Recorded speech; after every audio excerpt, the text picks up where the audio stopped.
트레이닝 기간 동안에 고려해 볼 만한 사실 가장 중요한 얘기들을 이제 다 했습니다. 이 다음 얘기들은 아까 앞에 슬라이드 40개에 비교해서는 약간 중요성이 떨어진 얘기고 여러분들이 익히 알고 있는 이야기이기도 합니다. 그래서 슬라이드가 있으니까 가볍게 짚고들 넘어가겠습니다. 자, 첫 번째로 얘기하는 애프터 트레이닝 테크닉은 모델 앙상블입니다. 여러 개의 그 독립적인 모델들을 훈련하신 다음에 그 테스트 타임 때 각각의 모델들의 결과를 에버리지 하십시오. 만약에 회귀 문제라면은 예측값대로 에버리지 하면 되고, 분류 문제라고 하면은 여러 개의 모델들이 가장 많이 예측하는 클래스로 그냥 예측을 하면 됩니다. 보통 한 2% 정도의 그 엑스트라 퍼포먼스를 더 누릴 수 있다고 합니다. 자, 그러면은 여러 개 모델을 다 트레이닝 해야 되냐고요? 자, 딥러닝 분야에 한해서 메인스트림은 아니지만 그 앙상블을 흉내낼 수 있는 하나의 모델만 트레인 하고서도 앙상블을 흉내낼 수 있는 재밌는 아이디어들이 있다고 합니다. 일단 첫 번째는 싱글 모델을 트레이닝할 때 오른쪽 그림에서처럼 러닝 레이트 스케줄을 빨간색 그림처럼 내렸다 올렸다 합니다. 그러면은 러닝 레이트 디케이 마지막에 그 50번, 100번, 150번, 200번, 250번, 300번 때의 그 모델 스냅샷을 저장해뒀다가 그 6개 모델들의 예측값들을 평균을 내는 거예요. 뭐 이것도 나름의 그 앙상블 비스무리한 효과를 낼 수 있다고 합니다. 아니 이거 자체가 앙상블이죠. 근데 데이터 마이닝 배운 친구들은 알겠지만 앙상블이라는 게 가장 큰 성능을 낼 수 있을 때는 인디펜던트하게 트레이닝 시켰을 때거든요. 인디펜던트 데이터인 게 베스트고, 그 다음에 각각의 모델의 예측값들의 베리언스가 코베리언스가 제로일수록 그 예측값의 전체 베리언스가 떨어지기 때문에 훨씬 더 예측력이 좋아집니다. 자, 근데 이거는 한 모델 내에서의 여러 스냅샷을 앙상블 내는 것이니까 성능이 뭐 꼭 올라갈 것이라고 기대는 못할 수도 있어요. 자, 그 다음 트릭입니다. 자, 또 어떤 재밌는 아이디어가 있냐면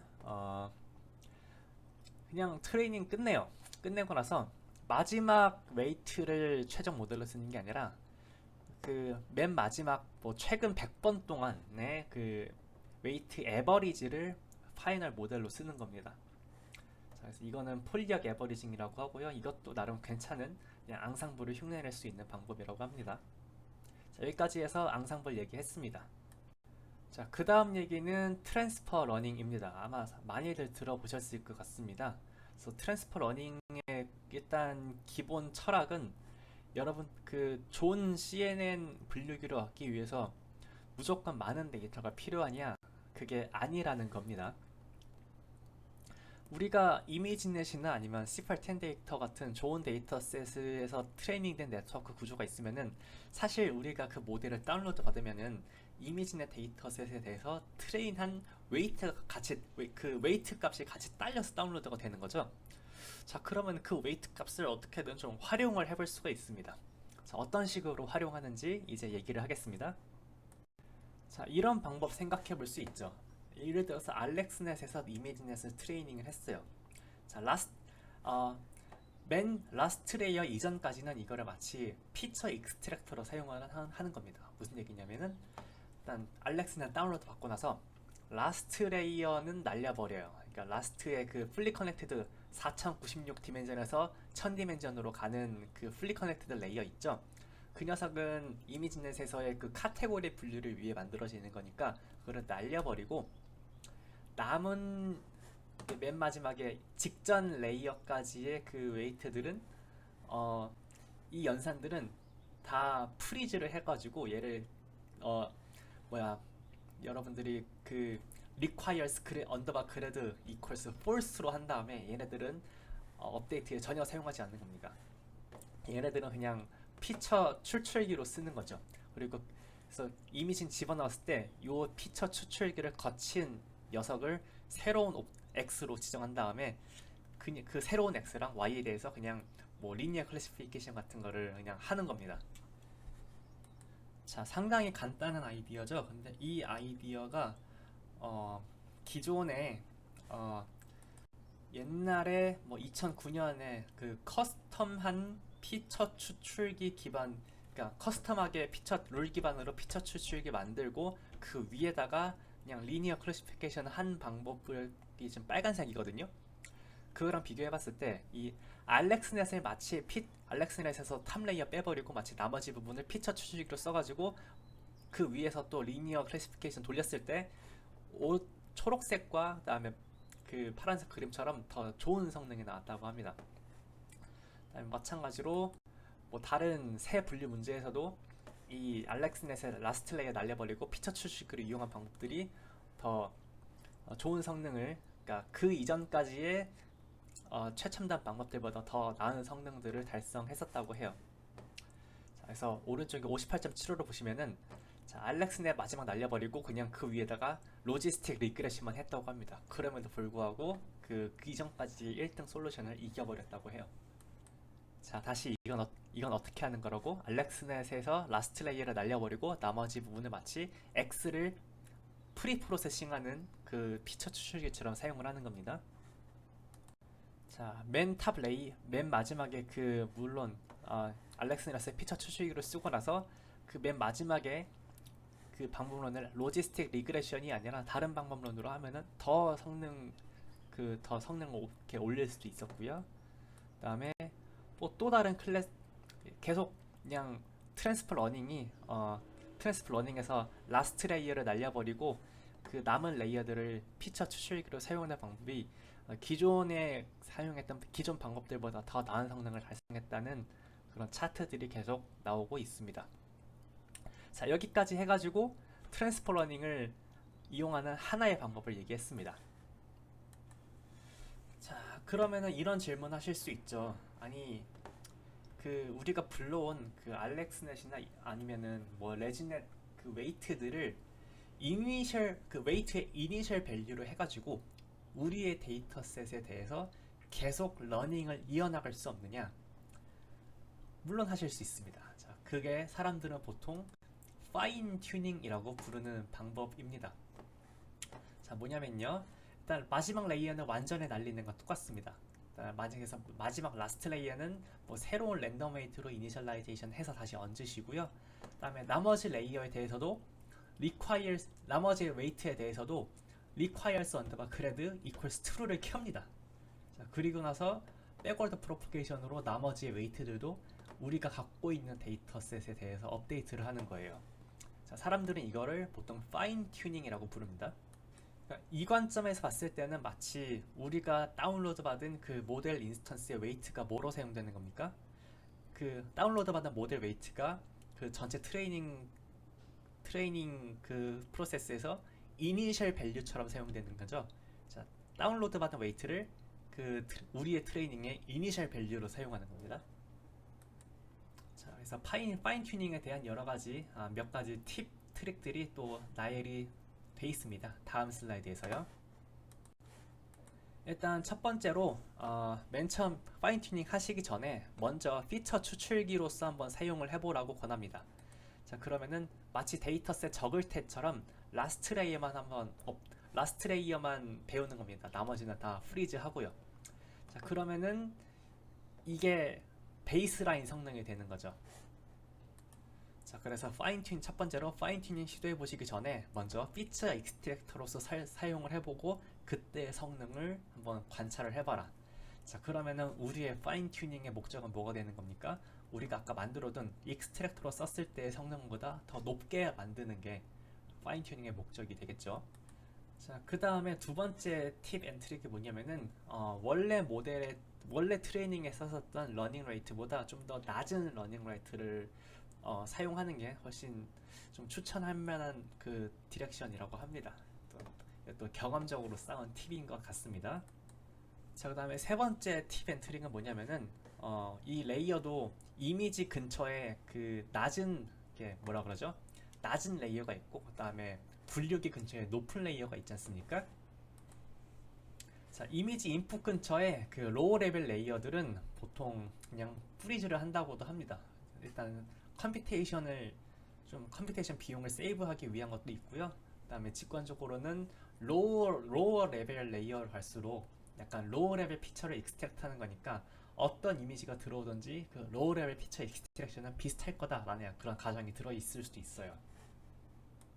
자, 그래서 파인 튜닝을 이용했더니 또 오브젝트 디텍션 성능이 더 이렇게 좋아졌다고 합니다. 그래서 파란색은 마치 픽처 익스트랙션으로 그 모델 인스턴스를 썼을 때고, 그다음에 주황색은 파인 튜닝을 이용했을 때입니다. 그래서 조금은 더 성능이 좋아졌죠.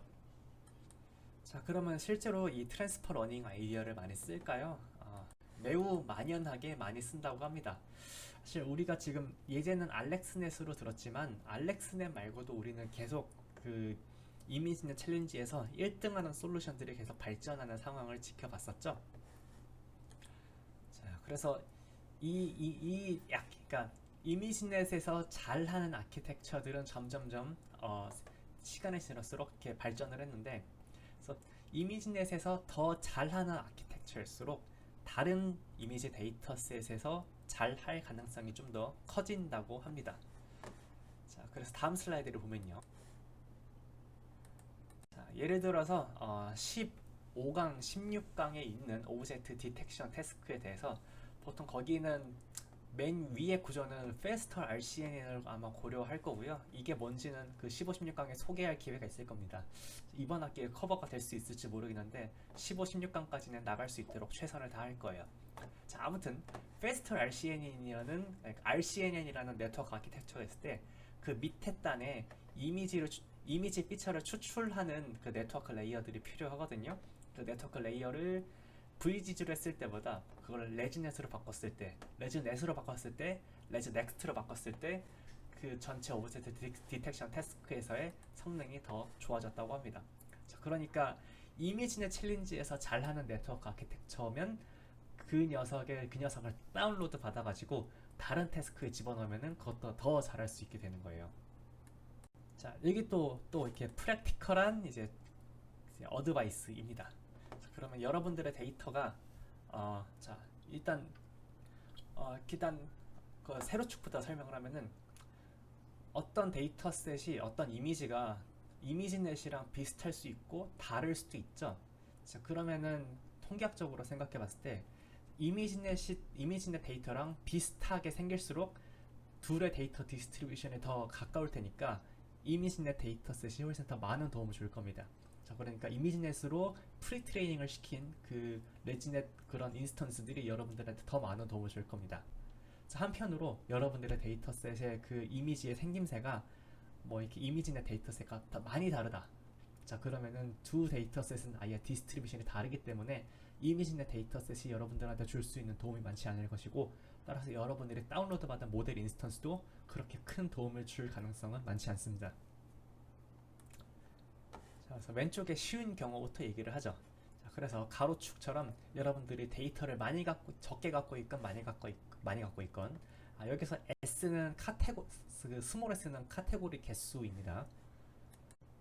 자, 데이터셋이 이미지넷과 비슷하면은 데이터가 적으면은 맨 마지막에 탑 레이어만 날려버리고 나머지는 그냥 레이어 그 웨이트 픽스 해가지고 피처 익스트랙터로 쓰는 걸 프랙티컬하게 추천하고요. 그다음에 데이터셋이 크다. 여러분들의 데이터셋이 큰데 이미지넷과 디스트리뷰션이 비슷하다. 그러면은 더 많은 레이어들을 파인 튜닝에 이용해 보면은 성능의 향상을 기대할 수도 있습니다. 자, 그러면은 여러분들의 데이터셋이 그림이 이미지넷과 좀 다르게 생겼다면 어떠냐?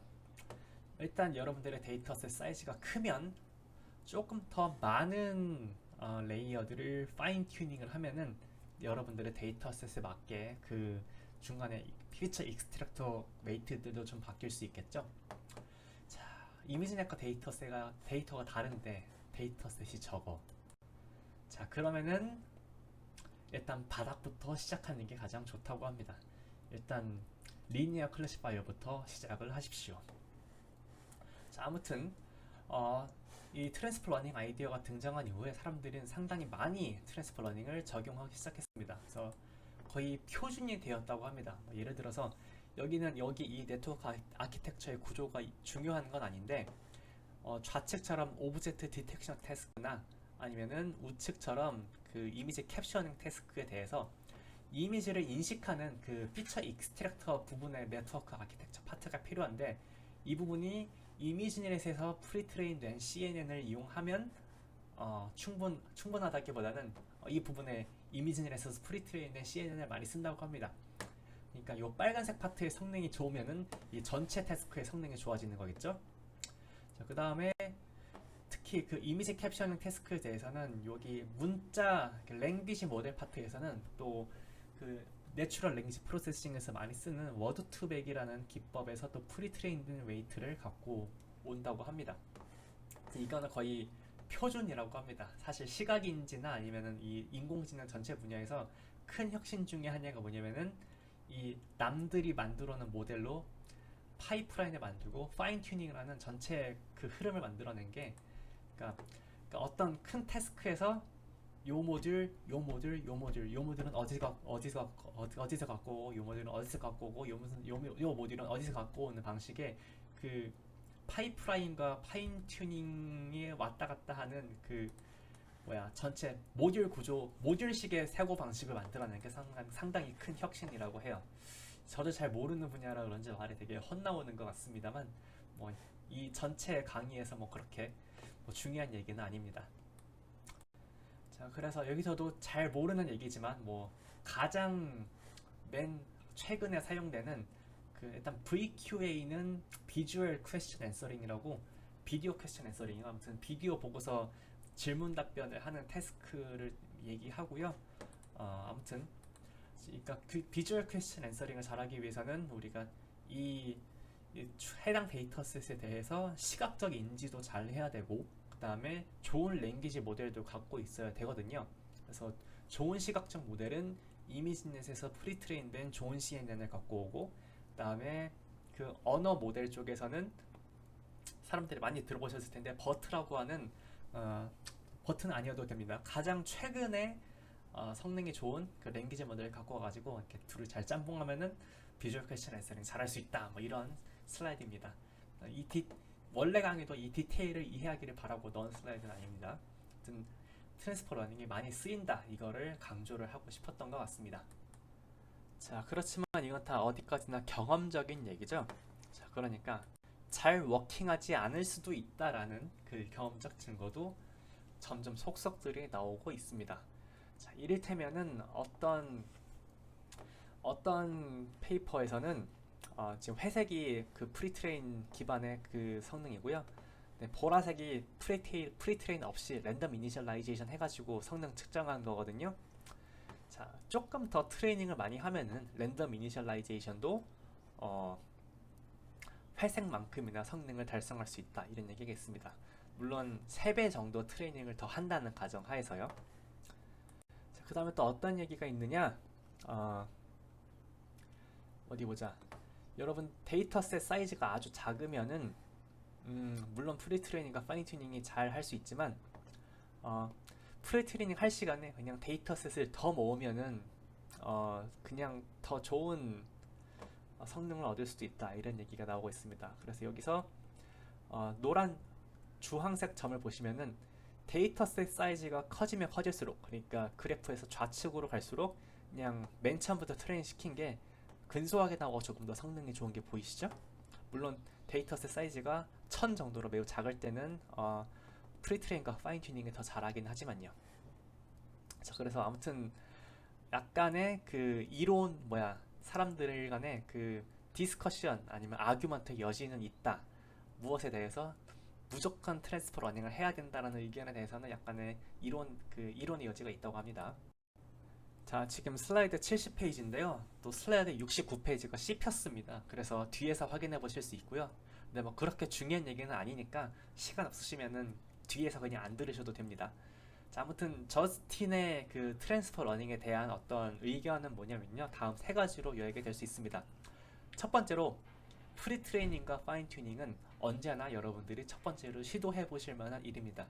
왜냐면 빠르거든요. 그래서 일단 성능 여하에 상관없이 기본적으로 준수한 성능을 빠른 시간 안에 얻을 수 있으니까 경제학적으로 괜찮은 접근 방법입니다. 그렇지만 여러분들이 데이터셋이 많으면은 굳이 트랜스퍼 러닝 하지 않고서 그냥 랜덤 이니셜라이제이션으로부터 하셔도 되고요. 그리고 이론적으로는 아직 더 많은 규명 작업이 필요하겠습니다. 자, 그 다음에 여기서 슬라이드 71페이지부터 94페이지까지는 GPU가 많은 사람만이 활용할 수 있는 팁들입니다. 자, 그래서 빨리빨리 넘어가도 상관은 없다고 합니다만 여러분들이 만약에 GPU 많은 회사에 취직할 수도 있으니까 한번 가볍게 훑어보죠. 자, 싱글 GPU 디바이스가 아니고 여러 개의 GPU 디바이스가 있다면 병렬적인 학습을 고려해 볼 만한데요. 병렬적으로 학습을 한다는 것도 상당히 좀 많은 의미가 있습니다. 그래서 크게 그러니까 병렬 학습의 큰 패러다임 두 개가 뭐냐면 하나는 모델 패러럴리즘이고요. 그다음에 하나는 데이터 패러럴리즘입니다. 자, 그래서 모델 패러럴리즘이라는 거는 모델 자체를 나눈 다음에 그래서 각각의 GPU들이 서로 다른 모델을 배우는 거예요. 이를테면은 서로 다른 레이어를 서로 다른 GPU와 계산하도록 할 수 있죠. 자, 문제는 뭐냐면은 앞에 GPU가 계산이 끝날 때까지 그 다음 GPU는 놀고 있어야 됩니다. 그러니까 기다리느라고 GPU 자원을 낭비할 수도 있죠. 자, 그러면은 모델 패러럴리즘을 이렇게 수직적으로 나누는 게 아니고 모델을 수평적으로 나누어 보면 어떨까요? 이게 알렉스 네시 했던 방식입니다. 그래서 그 모델의 뭐라 그래? 모델을 죄송합니다. 자, 모델의 특정 레이어를 패러럴하게 나눈 다음에 서로 다른 레이어 단계들을 배우는 겁니다. 자, 그러면은 조금 더 빨라질 것 같은데 왜냐면은 GPU가 서로 다른 트레이닝을 계속 하고는 있을 테니까요. 자, 그렇지만 문제는 뭐냐면은 언젠가 이 두 GPU가 나눠서 트레이닝을 한 게 위의 레이어에서 합쳐져야 되죠. 자, 그러면은 어디서 시간이 많이 걸리냐면은 맨 위에서 로스 계산한 다음에 로스 백 프로퍼게이트해서 다시 GPU로 뿌려줘야 되죠. 그러면은 액티베이션과 그레디언트를 넘기는데 또 커뮤니케이션 비용이 많이 든다고 합니다. 자, 그래서 사람들이 그 다음에 생각해낸 방법은 뭐냐면요. 아예 데이터를 스플릿하는 데이터 패러럴리즘입니다. 자, 지금부터는 데이터 패러럴리즘 설명할 겁니다. 모델은 둘이 똑같습니다. 근데 뭐가 다르냐? 서로 다른 데이터를 집어넣습니다. 자, 그래서 서로 다른 데이터를 똑같은 웨이트에 대해서 포워드 패스를 하고요. 그 다음에 그레디언트를 계산합니다. 자, 그 다음에 다음 스텝으로 업데이트 어떻게 하냐고요? 자, 그레디언트 컴퓨트 하고 나서 서로 그레디언트를 서로 교환을 합니다.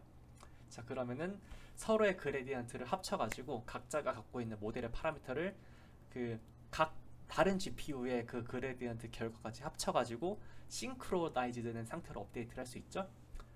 자, 그러면은 둘의 커뮤니케이션은 언제 일어나는 겁니까? 이터레이션 한 번마다만 그 GPU끼리 커뮤니케이션을 하면 되죠. 그 다음에 그레디언트만 교환을 하면 됩니다. 데이터도 교환할 필요 없고요. 그래서 이 형식의 패러럴리즘이 아까의 모델 패러럴리즘보다는 훨씬 커뮤니케이션 횟수와 한 번 커뮤니케이션마다 주고받는 데이터 양도 더 적어져가지고 사람들이 훨씬 더 많이 선호를 하게 됐다고 합니다. 그리고 이렇게 하면은 K개의 GPU로 바로 뿌릴 수도 있고요. 그래서 아까처럼 같은 모델에 대해서 N개의 이미지가 있다고 할 때 K개씩 K개의 GPU에 대해서 다 N 나누기 K로 다 이미지들을 다 뿌립니다. 그리고 나서 각자 포워드 패스랑 백워드 프로퍼게이션 하고 나서 그 이터레이션 마지막 단계에서 각자가 계산한 그레디언트를 한번 싹 모은 다음에 각자 다 똑같이 다 각자가 갖고 있는 그 네트워크의 파라미터들을 다 똑같이 업데이트를 해줍니다. 자, 이렇게 하면은 서버 한 대 안에 있는 그 GPU 8대 10대가 있다. 한 서버 안에 GPU 10대가 있다. 그러면은 10대를 모두 활용해 가지고 그 트레이닝 할 수 있겠죠. 자, 그래서 GPU 한 대로는 256 사이즈의 미니 배치만 트레이닝 할 수 있었다. 근데 이 컴퓨터 안에 GPU가 10대 있다. 그러면은 미니 배치 사이즈를 2560으로 키울 수 있는 거예요. 자, 여러분들이 GPU와 서버가 많다면은 모델 패러럴리즘과 데이터 패러럴리즘을 섞을 수도 있습니다. 이를테면은 모델 하나의 트레이닝에 GPU 여러 대를 쓸 수도 있고요. 그다음에 그런 모델을 여러 개 트레이닝할 수도 있죠. 자, 그러면 문제점은 뭐냐? 자, 이 모델의 문제, 이 아키텍처의 문제라기보다는 사람들이 마주한 문제가 새로운 문제가 뭐냐면은 아무튼 여러 사람들의 욕심은 미니 배치 사이즈를 정말 많이 키워보고 싶은 거예요. 자, 미니 배치 사이즈를 키우면 뭐가 좋죠? 적은 이터레이션으로 원 에폭을 달성할 수 있습니다. 자, 그러면은 에폭의 관점에서 봤을 때 더 같은 시간 안에 내가 컴퓨터가 많으면 더 많은 에폭을 돌릴 수 있는 거잖아요. 자, 그러면 어떻게 하면 이 라지 배치 트레이닝을 프랙티컬하게 달성할 수 있을까? 사람들은 어떻게 했을까? 이 라지 배치 트레이닝을 조금 더 살펴보도록 하겠습니다. 자, 그래서 우리가 원 GPU에 대해서 좋은 모델을 트레이닝할 수 있다고 칩시다. 자, 그러면은 우리가 K개의 GPU를 쓰면은 더 K배 빠른 트레이닝을 달성할 수 있을까요? 자, 성능의 문제가 아닙니다. 속도의 문제입니다. 같은 성능을 더 빠른 속도로 달성할 수 있을까? 어떻게 할 수 있느냐? 자, 에포크 넘버를 똑같이 가져가면서도 만약에 미니 배치의 사이즈를 키운다면은 각 이터레이션, 그러니까 더 적은 이터레이션으로 원 에포크를 빨리 달성할 수 있으니까 우리는 이 특정 모델을 이렇게 특정 모델을 10 에포크를 돌릴 수 있다고 하면은 더 적은 이터레이션으로 그 10 에포크를 돌릴 수 있게 되는 겁니다. 자, 정말 이게 말이 되는 걸까요? 휴리스틱하게 봤을 때, 그러니까 싱글 GPU일 때는 배치 사이즈를 n으로 하고 러닝 레이트를 알파로 한다고 쳐요. 자, 그럼 GPU가 K일 때는 이렇게 해보면 어떨까요? 배치 사이즈를 KN으로 키워요.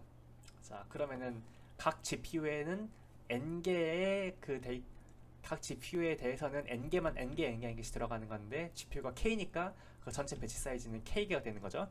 그래서 각자 포워드 패스랑 백워드 프로퍼게이션 계산한 다음에 각자의 그레디언트 다 종합해가지고 전 파라미터 업데이트는 일괄적으로 쫙 뿌리는 거고요. 그런데 러닝 레이트를 다 또 KB만큼 늘립니다. 자, 배치 사이즈에 따라서 러닝 레이트를 K배를 하는 건 약간 근본 없는 휴리스틱인데요. 이 휴리스틱이 상당히 잘 작동한다는 걸 이제 사람들이 알아냈습니다. 다만 하나 조심할 거는 그 러닝 레이트를, 그러니까 맨 처음에 KB 하면은 너무 하이 러닝 레이트가 되잖아요. 그래서 그거를 좀 맨 처음만 조금 조심을 하는 게 중요하다고 합니다. 자, 그래서 그 K계의 GPU로 라지 배치 트레이닝을 하실 때는 맨 처음 이니셜 그 러닝 레이트를 너무 크게 가져가지 마시고 0부터 맨 처음 5000번 이터레이션까지는 한 점진적으로 리니어하게 증가시키다가 이제 그 다음에는 그 K알파의 러닝 레이트 스케줄을 그냥 이용해 보라고 합니다. 자, 그다음 여기까지 해가지고 K계의 GPU로 라지 배치 트레이닝을 하고 싶을 때 좋은 점과 그다음에 휴리스틱하게 고민해 볼 점. 러닝 레이트를 K배 키우긴 하는데 처음 몇 번 이터레이션은 K배 다 키우지 말고 그냥 조금씩 점진적으로 키워라, 이런 얘기를 좀 했습니다. 그다음에 또 다른 고려할 만한 그 관점으로는 이렇게 데이터 셔플링이나 아니면 모멘텀이나 웨이트 디케이, 그 L2 레귤러라이제이션을 좀 조금 조심하라고 하고요.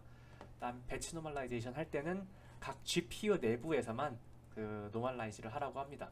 그러니까 4096개가 있다. 근데 각 GPU에 256개씩 뿌려줬어. 그러면은 배치 노멀라이제이션은 256개에 대해서만 하라고 합니다. 자, 그렇게 이용하면은 미니 배치 사이즈를 그럼 GPU랑 여러 개 연결해가지고 미니 배치 사이즈를 8K까지 키울 수 있습니다. 자, 그러면은 256개의 GPU를 이용하는 게 되고 1시간 안에 이미지넷을 다 트레이닝을 완료할 수 있게 된다고 합니다. 자, 돈과 시간을 바꾸는 방법인 거죠. 자, 그래서 이 GPU 많이 써가지고 트레이닝 시간을 단축시키는 식의 그 연구는 주로 산업체는 촉각을 다투는 분야잖아요. 그래서 산업체에서 많이 연구가 됐었다고 합니다. 자, 그리고 나서 이 이미지넷 1시간의 배우기가 2017년에 나왔는데 이거를 보고 영감을 받은 많은 분들이 배치 사이즈와 그 클러스터 크기를 무식하게 키워가지고 점점 이 속도를 올리기 시작했습니다. 배치 사이즈를 112,288로 올리고 39분으로 줄였고요. 그다음에 31분으로 줄이고 심지어 이제 15분까지 줄이는데 성공했습니다. 맨 처음 페이퍼와 마지막 페이퍼가 같은 연도에 발표가 됐죠. 사람들이 그냥 무식하게 달려갔습니다. 자, 그래서 보시면은 G, 약간 신기한 트렌드가 GPU 개수가 맨 처음이랑 맨 마지막에는 비교해 보시면은 맨 처음 GPU는 256개죠. 1시간입니다. 자, 맨 마지막 GPU가 4배 늘어났죠. 배치 사이즈 4배 늘어났죠. 그다음에 트레이닝 시간은 딱 거의 정확하게 4분의 1로 떨어졌습니다. 보통 이 컴퓨터 성능을 리니어하게, 그러니까 병렬 머신의 개수를 리니어하게 늘리면은 꼭 그 계산 시간이 꼭 리니어하게 줄어드는 건 아니거든요. 그러니까 딱 반비례해서 줄어드는 건 아니거든요. 근데 이 사람들이 튜닝을 잘한 건지 딱 반비례해서 줄어드는 게 제 관점에서는 조금 신기해 보입니다. 자, 여기까지 해가지고 지난번에 이어가지고 뉴럴 네트워크 트레이닝 그 프랙티컬한 팁들을 다 얘기했습니다. 자, 그래서 뭐 뒤에 뭐 라지 배치 트레이닝보다는 그 앞에 부분이 중요한 것 같습니다. 특히 하이퍼 파라미터 옵티마이제이션 부분에서의 러닝 레이트 스케줄링이랑 그다음에 랜덤 그레이드 초이스 그다음에 앙상블 트랜스퍼 러닝 아이디어들이 좀 중요한 것 같고요. 이제 그래서 뉴럴 네트워크 트레이닝 자체에 대해서 할 얘기는 다 끝났고, 다음 시간부터는 CNN과 더불어서, 자, CNN은 이미지에서 가장 잘 먹히는 거죠. 약간 그 딥러닝이 가장 잘하는 다른 분야인 그 언어 이해와 그다음에 뭐야 또 뭐가 있어, 잠깐만. 언어 이해랑 그다음에 음성 인지에서 좋은 성능을 보이는 리커런트 뉴럴 네트워크를 한번 공부해 보도록 하겠습니다.